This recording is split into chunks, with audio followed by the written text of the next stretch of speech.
Assalamualaikum warahmatullahi wabarakatuh. Baik adik-adik, ketemu lagi bersama kami di Klinik IPA. Kali ini kita akan mempelajari salah satu fenomena tentang adanya lempeng tektonik bumi. Kemarin kita sudah mempelajari tentang gempa bumi. Ini kita akan belajar gunung berapi. Gunung berapi juga merupakan fenomena tentang adanya lempeng tektonik bumi. Mengawali kegiatan pagi hari ini, mari kita buka bersama dengan berdoa terlebih dahulu. Seperti kemarin, ikuti gerakan tangan saya ya. Ya Allah, kuatkan imanku, haluskan perasaanku, cerdaskan akalku, syihatkan badanku, eratkan silaturahim. My heart, my feeling, my brain, my body, and my bodyguard. Baik, adik-adik sekalian, tujuan pembelajaran kali ini adalah melalui kajian pustaka peserta didik dapat menjelaskan fenomena gunung berapi serta pengurangan risiko bencananya. Kenapa sih ini perlu kita pelajari? Karena Indonesia itu kaya tentang gunung berapi ya, karena dia secara geografis itu memang menyebabkan Indonesia itu memiliki gunung berapi yang sangat banyak. Ada sekitar 150 buah di sepanjang pulau, mulai dari Pulau Sumatera sampai dengan pulau yang paling ujung timur, yaitu di Ambon. Untuk di Papua kayaknya nggak ada ya. Lihat, perhatikan pulau ini tanda segitiga ini menunjukkan lokasi gunung berapi berada. Kalian boleh hitung sendiri nih. Sekitar ada 150 buah. Baik, di sepanjang Pulau Sumatera ini semuanya ada. Nih. Terus kemudian bahkan di tengah lautan ini adalah anak Gunung Krakatau di Selat Sunda. Kemudian di Pulau Jawa juga sangat banyak sekali langsung menuju ke daerah timur. Kemudian di Pulau Sulawesi juga ada, bahkan di Ternate, di Ambon, dan di Laut Laut Banda ya. Ya. Ada totalnya adalah 150 buah. Makanya perlu kita pelajari supaya apa? Ketika kita mengetahui adanya bahaya gunung berapi, terus kemudian kita berada di dekat lokasi, maka kita ngerti apa yang harus kita lakukan. Sehingga materi ini sangat penting karena ini menyangkut dengan keselamatan kita. Oke? Baik. Nah, di Indonesia ada berapa sih gunung berapi? Sesuai yang saya sampaikan tadi, ada sekitar 150 buah. Ini saya tampilkan ya. Ini tidak akan saya baca satu persatu. Saya akan fokus di Pulau Jawa saja ya. Mulai dari Jakarta ini ada di Selat Sunda ini ada Krakatau, kemudian ada Kiare Beres Gaga, ada Gunung Salak, ada Gunung Gede, ada Pepandayan, ada Gunung Galunggung, ada Cireme, Gunung Slamet, kemudian ada Gunung Merapi di Jogja, Gunung Sundoro, Dieng, dan seterusnya. Ini banyak sekali ya. Ada Gunung Kelot, Arjuno, Welirang, dan seterusnya. Adik-adik bisa googling sendiri untuk membaca, atau layar ini bisa kalian screenshot kemudian nanti kalian baca lagi setelah tayangan ini selesai. Kita lanjutkan. Nah, Indonesia memiliki sekitar 150 gunung berapi, baik yang aktif maupun yang dorman atau yang sedang tidak aktif atau tidur. Gunung api aktif merupakan gunung api yang memiliki aktivitas vulkanik yang tinggi dan meletus dalam jangka waktu yang pendek. Salah satu contohnya adalah Gunung Merapi. Sejak tahun 1000 Masehi, gunung berapi telah meletus sebanyak 80 kali. Gunung api dorman adalah gunung api yang tidak terdapat aktivitas vulkaniknya dalam waktu yang sangat lama. Akan tetapi, gunung tersebut dapat meletus sewaktu-waktu. Salah satu gunung api dorman di Indonesia adalah Gunung Sinabung yang hingga September tahun 2018 hingga September 2015 erupsinya belum selesai. Gunung Sinabung terakhir kali meletus pada tahun 1600 Masehi. Kemudian tiba-tiba aktif lagi pada tahun 2010 dan meletus kembali pada tahun 2013. Nah, ini ya adik-adik ya. Jadi istilah gunung berapi itu adalah gunung yang memiliki aktivitas vulkanik yang masih tinggi. Ada dua jenis gunung berapi, yaitu gunung berapi aktif dan gunung berapi masa dorman atau tidur. Tetapi bukan berarti gunung berapi yang sedang dorman atau tidur tidak bisa meletus. Contohnya adalah Gunung Sinabung tadi. Meskipun sudah selama di masa dorman sejak tahun 1600, tetapi tiba-tiba aktif kembali pada tahun 2010. Itu selang berapa tahun itu ya? Kalian hitung sendiri ya. Berikutnya, naiknya magma ke permukaan menyebabkan erupsi. Erupsi terjadi pada gunung berapi. Saat erupsi terjadi, magma dan material lainnya dimuntahkan melalui kawah gunung berapi. Magma yang keluar dan mengalir di permukaan bumi saat terjadi erupsi disebut lava. Jadi cairan yang keluar dari puncak Gunung Merapi ketika meletus, itu ya. Jadi dari kawahnya itu disebut lava. Kalau masih di dalam cairan bumi, masih ingat ya, namanya adalah magma. Jadi magma nanti akan memiliki jalur sehingga nanti berada di kawah gunung berapi ketika meletus atau berada di kawah disebut dengan lava yang berpijar seperti ini. Ini lava ini. Nah, gunung berapi memiliki lubang yang berbentuk melingkar di daerah puncaknya yang disebut dengan kawah. Jadi kawahnya, cekungannya itu ya. Nah, nanti ketika lava ini mengalir keluar, maka akan sangat panas ya. Akan bercampur dengan bebatuan yang lain. Karena sangat panas, batuan bisa jadi dia akan ikut leleh dan bergabung dengan material-material yang lain. Nah, lava yang sudah bergabung dengan material yang lain itu kemudian disebut dengan istilah lahar. Nah, lahar itu ketika mendingin, maka dia akan berubah menjadi batuan. Berikutnya. Nah, perhatikan gambar itu ya, Dek. Nah, itu saksikan itu ya. Ini adalah gunung berapi yang aktif. Ini mengeluarkan awan panas. Nah, ini juga awan panas. Nah, awan panas ini kalau menyapu rumah, pepohonan, atau material yang lain, maka akan rusak, mengakibatkan kerusakan yang sangat parah karena suhunya yang sangat tinggi. Ini perhatikan, kalian bayangkan ini, kalau ada orang di sini terkena awan panas, nah kita nggak bisa membayangkan ini ya. Ketika erupsi gunung berapi atau gunung meletus terjadi, lava dan beberapa material dimuntahkan hingga ribuan meter kubik ke udara.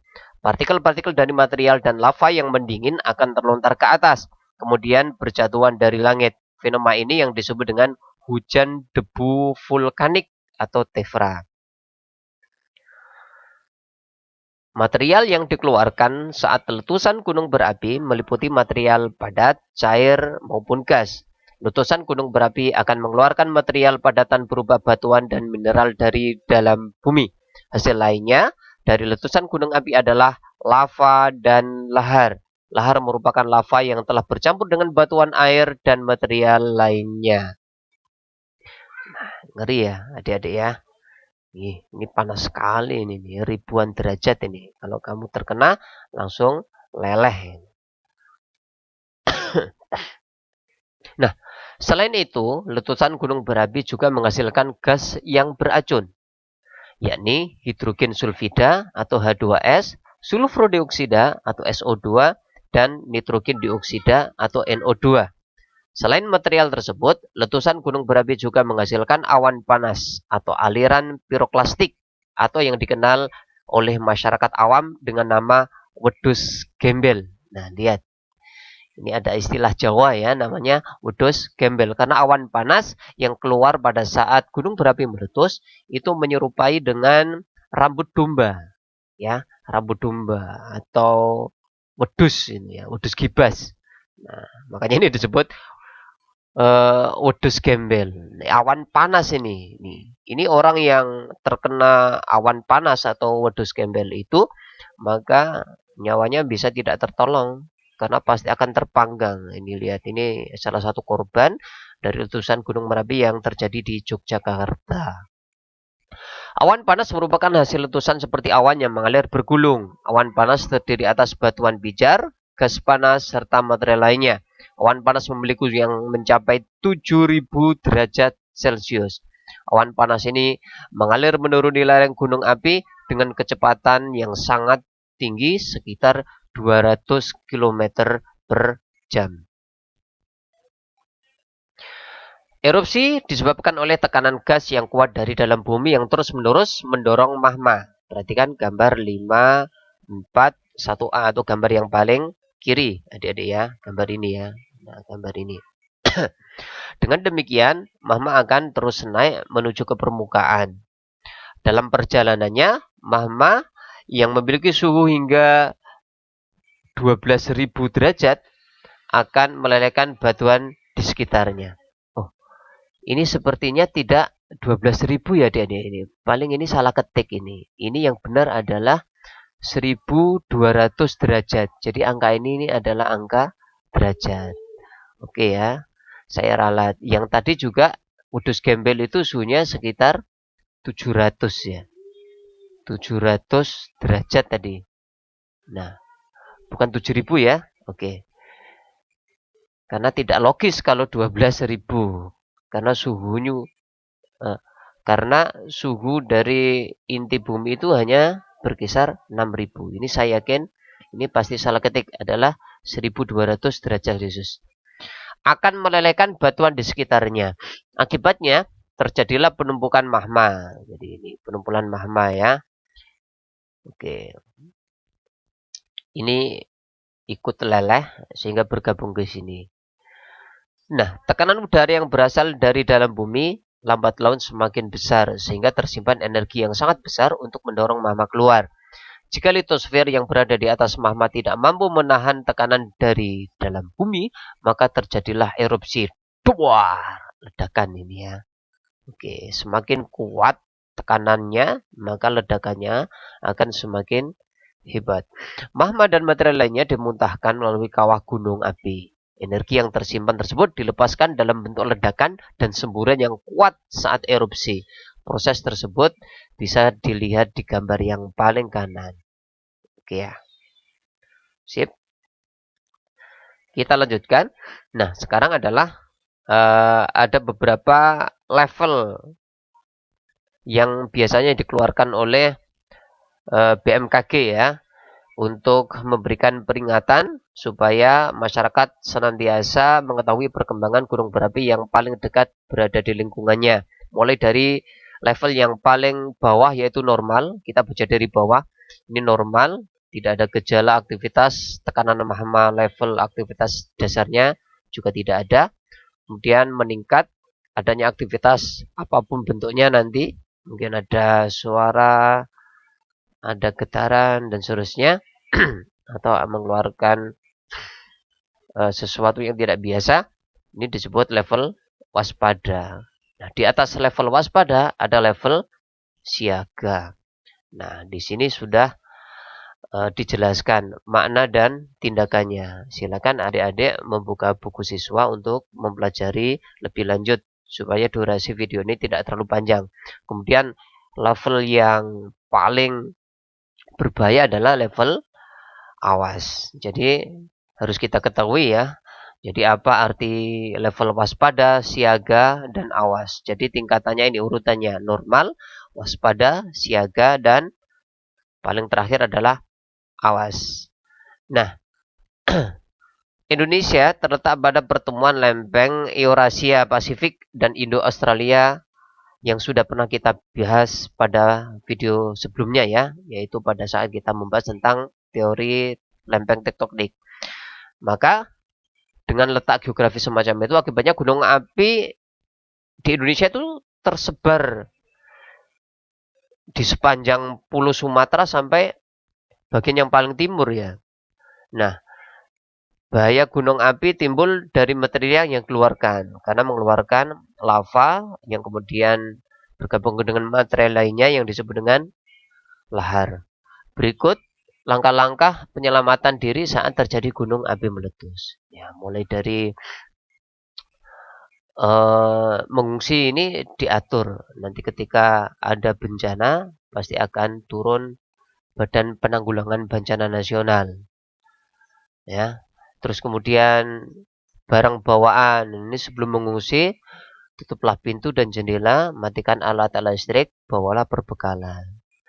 Karena Gunung Merapi itu meskipun terjadi secara spontan, tetapi tanda-tandanya sudah diinformasikan karena teramati.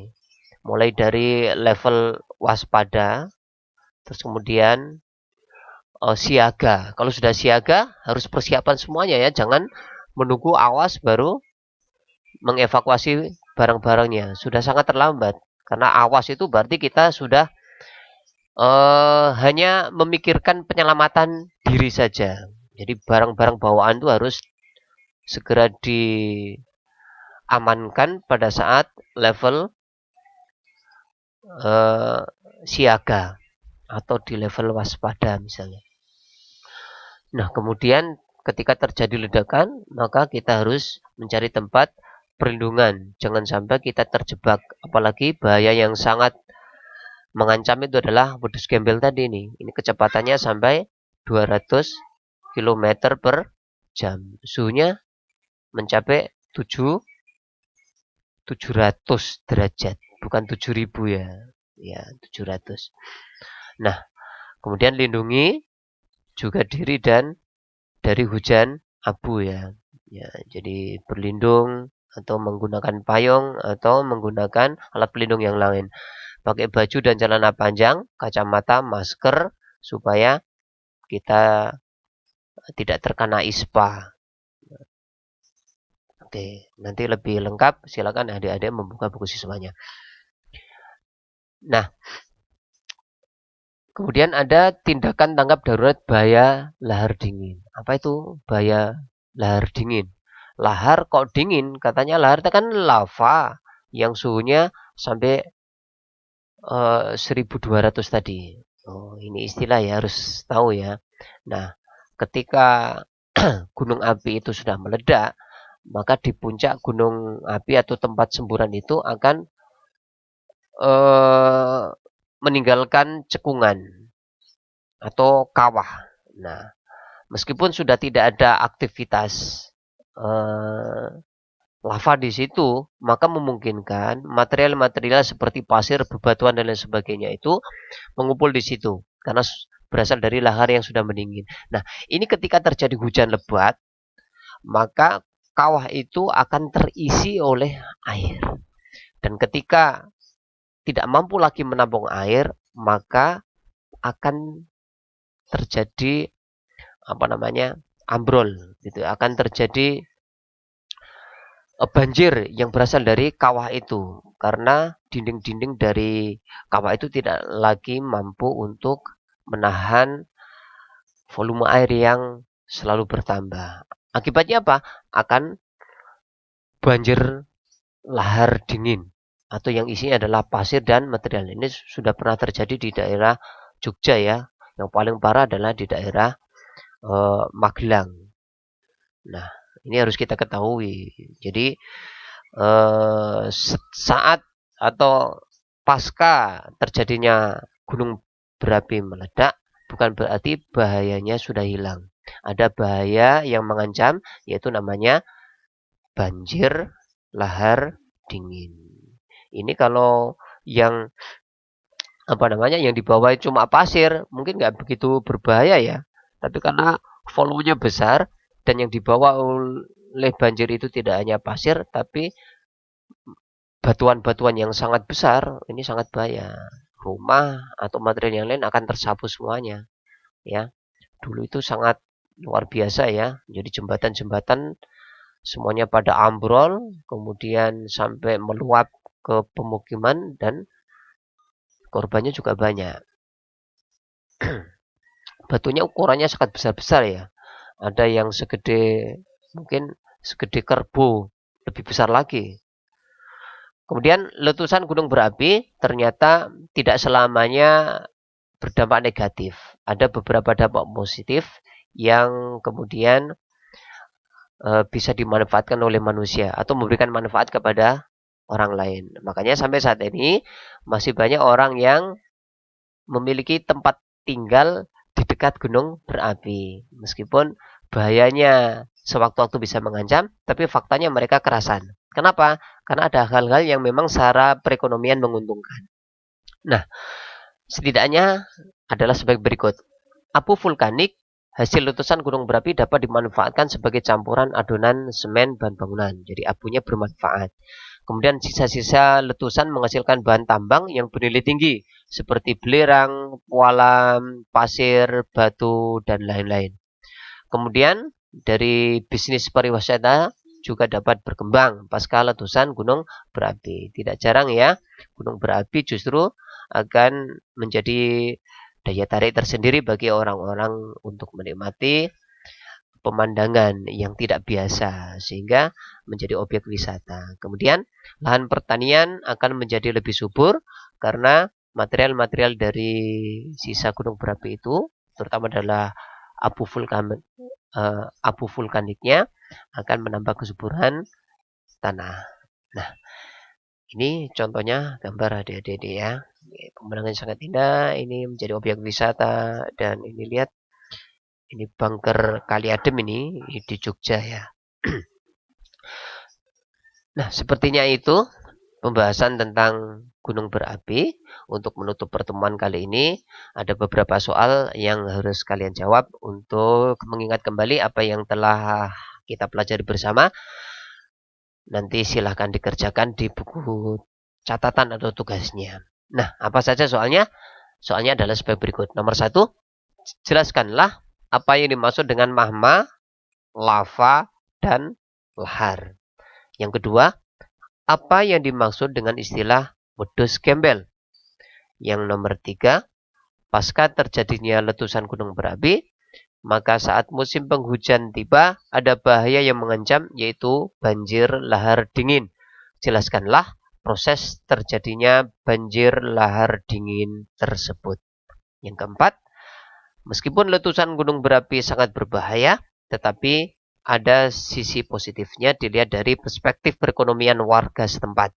Sebutkan sisi positif yang dimaksud. Demikian adik-adik pertemuan kita kali ini tentang pembahasan gunung berapi.